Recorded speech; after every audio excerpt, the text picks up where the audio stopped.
नमस्कार मित्रांनो, या व्हिडिओमध्ये आपण पुणे अहमदनगर महामार्गावरील वाघोली ते शिरूर हा नवीन एक्सप्रेसवे होणार आहे. रस्त्यासाठीची निविदा प्रक्रिया ही पूर्ण झाली आहे. तर मित्रांनो, या व्हिडिओमध्ये आपण हा संपूर्ण अपडेट बघणार आहोत. पण त्याआधी आपण जर आपल्या चॅनलवर नवीन असाल तर चॅनलला सबस्क्राइब करायला विसरू नका. या चॅनलवर असेच अपडेट येत असतात, तेव्हा चॅनलला नक्की सबस्क्राइब करा. तर मित्रांनो, केंद्रीय मंत्री नितीन गडकरी यांच्या हस्ते अहमदनगरमध्ये भारतीय राष्ट्रीय महामार्ग प्राधिकरणाने बांधलेल्या 3 किलोमीटर लांबीच्या अहमदनगरमधील बहुप्रतीक्षित उड्डाण पुलाचे उद्घाटन केले गेले. यावेळी बोलताना त्यांनी अनेक प्रस्तावित कामे आणि त्याबाबतची माहिती प्रसार माध्यमांना दिली. सुरत, नाशिक, अहमदनगर, सोलापूर येथून चेन्नईला जाणाऱ्या नवीन ग्रीन फील्ड एक्सप्रेसवेची लांबी अहमदनगर जिल्ह्यात 141 किलोमीटर आहे. यामुळे अहमदनगर भविष्यात देशाच्या नकाशावर येईल, असे गडकरी म्हणाले. हा प्रकल्प 80,000 कोटी रुपयांचा आहे. त्यामुळे जिल्ह्यात शक्य तेथे लॉजिस्टिक पार्क उभारण्याचे काम केले जाणार आहे.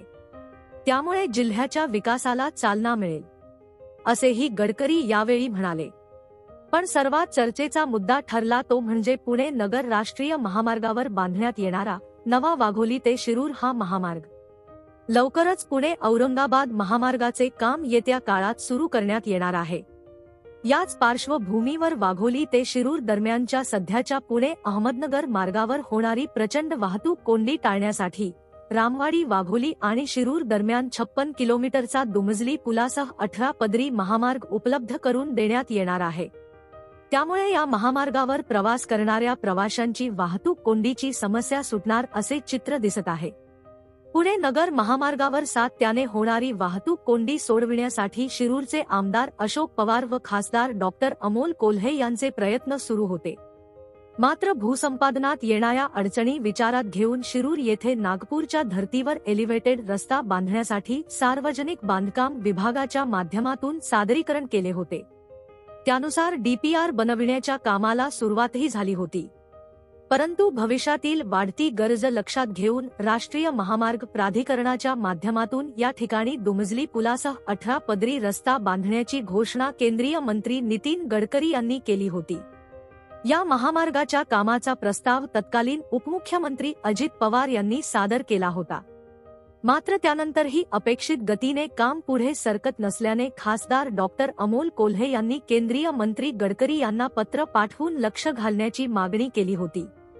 अखेर राष्ट्रीय महामार्ग प्राधिकरणाकडून प्रकल्प व्यवस्थापन सल्लागार PMC निवडीसाठीच्या निविदा प्रक्रियेला मंजुरी मिळाली असून PMC निवडीसाठीची निविदा प्रक्रियाही पार पडली आहे. लवकरच या महामार्गाच्या कामाला सुरुवात होईल अशी आशा सामान्य जनतेकडून व्यक्त केली जात आहे. तर मित्रांनो, तुमच्या या वाघोली ते शिरूर या महामार्गाबद्दल काय प्रतिक्रिया आहे ते आम्हाला कमेंट करून नक्की कळवा. आणि आपण आपल्या Instagram आणि टेलिग्रामला अजून जॉईन झाले नाही तर जॉईन व्हा. त्या ठिकाणी आपण नवनवीन अपडेट किंवा महामार्गाची इतर माहिती ही टाकत असतो. तर मित्रांनो, या व्हिडिओमध्ये एवढेच. व्हिडिओ आवडला असेल तर लाईक करा आणि अशाच अपडेटसाठी चॅनलला सबस्क्राइब करा. धन्यवाद.